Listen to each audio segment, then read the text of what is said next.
মানবিক করিডোর কি? এই সুবিধা দিলে ঝুঁকি কোথায়? প্রথম আলো এক্সপ্লেইনার। মানবিক করিডোর দিলে ঝুঁকি কোথায় তা জানালেন দুইজন বিশ্ববিদ্যালয় শিক্ষক এবং একজন অবসরপ্রাপ্ত সেনা কর্মকর্তা। বায়েজিদ আহমেদ, ঢাকা। পররাষ্ট্র উপদেষ্টা তৌহিদ হোসেন গত ২৭ এপ্রিল পররাষ্ট্র মন্ত্রণালয়ে ব্রিফিংয়ে বলেছিলেন, মিয়ানমারের রাখাইন রাজ্যে রোহিঙ্গাদের জন্য শর্ত সাপেক্ষে মানবিক করিডোর দেওয়ার বিষয়ে বাংলাদেশ নীতিগতভাবে রাজি হয়েছে। সেই থেকে দেশে আলোচনার বিষয়ে পরিণত হয়েছে মানবিক করিডোর। রাজনৈতিক দলগুলোর এই বিরোধিতা করছে, বিশ্লেষকেরা নানা বিষয় সামনে আনছেন। সাধারণ মানুষের মধ্যে কৌতূহল তৈরি হয়েছে, মানবিক করিডোর কি?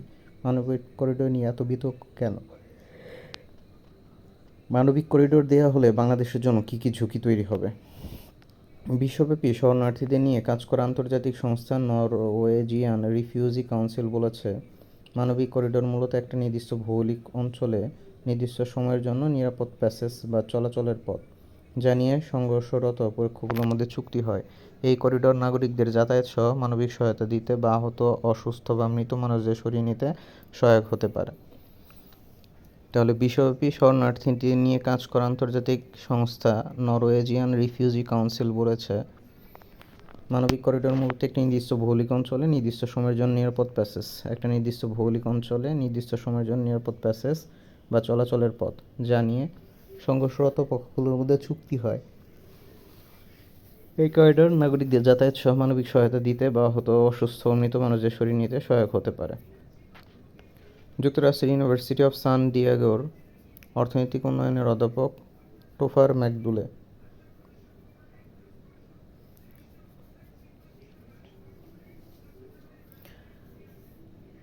বিশ্ববিদ্যালয়টির ওয়েবসাইটে প্রকাশিত এক নিবন্ধে বলেছেন, মানবিক করিডোর হলো এক নির্দিষ্ট সময়ের জন্য নিরস্ত্রীকৃত এলাকা বা পথ, যার মাধ্যমে ত্রাণ সামগ্রী এবং সহায়তা পাঠানো যায় এবং বেসামরিক মানুষ ও স্বেচ্ছাসেবীরা নিরাপদে চলাচল করতে পারেন। যুক্তরাষ্ট্রের ইউনিভার্সিটি অব সান ডিয়েগোর অর্থনৈতিক উন্নয়নের অধ্যাপক টোফার ম্যাকডুগাল বিশ্ববিদ্যালয়টির ওয়েবসাইটে প্রকাশিত এক নিবন্ধে বলেছেন, মানবিক করিডোর হলো এক নির্দিষ্ট সময়ের জন্য নিরস্ত্রীকৃত এলাকা বা পথ, যার মাধ্যমে ত্রাণ সামগ্রী এবং সহায়তা পাঠানো যায় এবং বেসামরিক মানুষ এবং স্বেচ্ছাসেবীরা নিরাপদ চলাচল করতে পারেন। এর দুঃখজনক উদাহরণ দেখা গিয়েছে 2022 সালে রাশিয়া ইউক্রেন যুদ্ধে। যুদ্ধবিরতির শর্তে রাজি হওয়ার কয়েক ঘন্টার মধ্যেই ইউক্রেন অভিযোগ করে যে রাশিয়া হামলা চালিয়ে যাচ্ছে। প্রতিক্রিয়ায় রুশ কর্মকর্তারা বলেন, ইউক্রেন যুদ্ধবিরতির সময় প্রতিরক্ষামূলক অবস্থান জোরদার করে রাশিয়া আবার আক্রমণ করেছে। আরেকটি মর্মান্তিক ঘটনা ঘটে ফিলিস্তিনে। 2023 সালের শেষ দিকে গাজা উপত্যকায় ঘোষিত নিরাপদ অঞ্চলে ইসরায়েলি সেনারা স্কুল, আবাসিক ভবন এবং শরণার্থী আশ্রয়কেন্দ্র লক্ষ্য করে গোলাবর্ষণ বা বোমাবর্ষণ করেছিল। মানবিক করিডোরের উদ্দেশ্য কী? মানবিক করিডোর এক নির্দিষ্ট এলাকায় খাবার, চিকিৎসা সহায়তা এবং অন্যান্য জরুরি সামগ্রী পরিবহনের সুযোগ তৈরি করে। জেনেভা কনভেনশন অনুযায়ী মানবিক করিডোর হলো আন্তর্জাতিক আইনের অধীনে এমন এক চুক্তি যার উদ্দেশ্য হলো বিপদে থাকা মানুষের কাছে ত্রাণ সামগ্রী, খাবার ও পোশাক দ্রুত ও নির্বিঘ্নে পৌঁছানো। জেনেভা কনভেনশন অনুযায়ী মানবিক করিডোর হলো আন্তর্জাতিক আইনের অধীনে এমন এক চুক্তি যার উদ্দেশ্য হলো বিপদে থাকা মানুষের কাছে ত্রাণ সামগ্রী, খাবার ও পোশাক দ্রুত ও নির্বিঘ্নে পৌঁছানো। এছাড়া যুদ্ধে আটকা পড়া নাগরিকদের জন্য মানবিক সুরক্ষার ব্যবস্থা করা। 1990 সালে জাতিসংঘে মানবিক করিডোরের প্রস্তাব পাস হয়। রাজনৈতিক বা সামরিক উদ্দেশ্য নয়, মানবিক দিক বিবেচনায় বিষয়টি স্বীকৃতি দেওয়া হয়েছে। বাংলাদেশে আলোচনা। পররাষ্ট্র উপদেষ্টা তৌহিদ হোসেন 27 এপ্রিল মিয়ানমারের রাখাইনে রাজ্যের রোহিঙ্গাদের জন্য শর্ত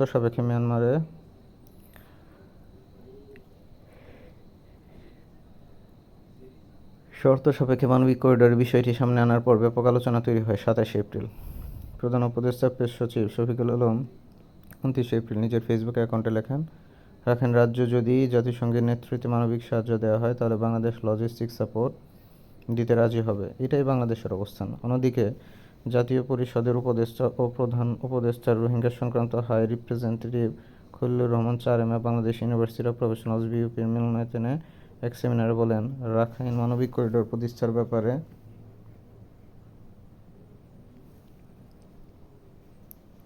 কোনো চুক্তি হয়নি।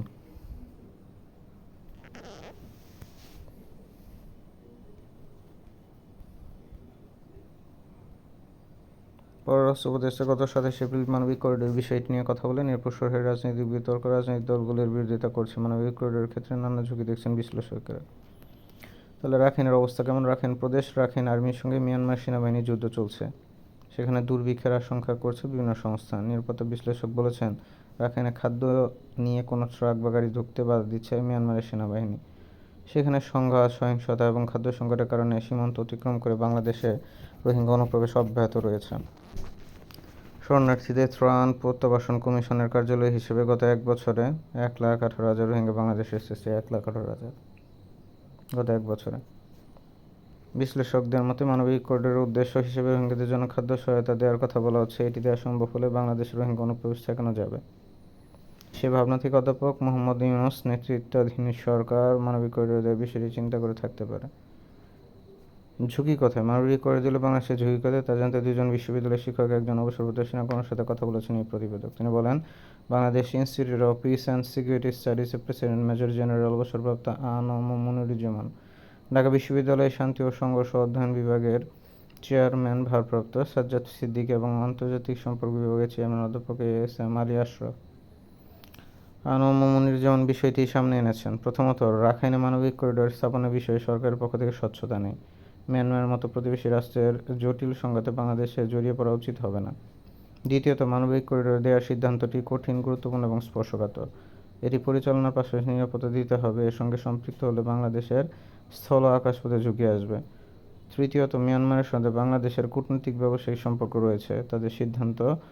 তাদের সীমান্ত অনুমতি ছাড়াও অতিক্রম করলে আন্তর্জাতিক আইনের লঙ্ঘন হবে। এটি প্রতিহত করতে সামরিক শক্তি ব্যবহার করতে পারে। দেশটির সার্বভৌমত্ব ক্ষুণ্ণ হবে যেহেতু মিয়ানমার এটি প্রতিহত করতে সামরিক শক্তি ব্যবহার করতে পারে।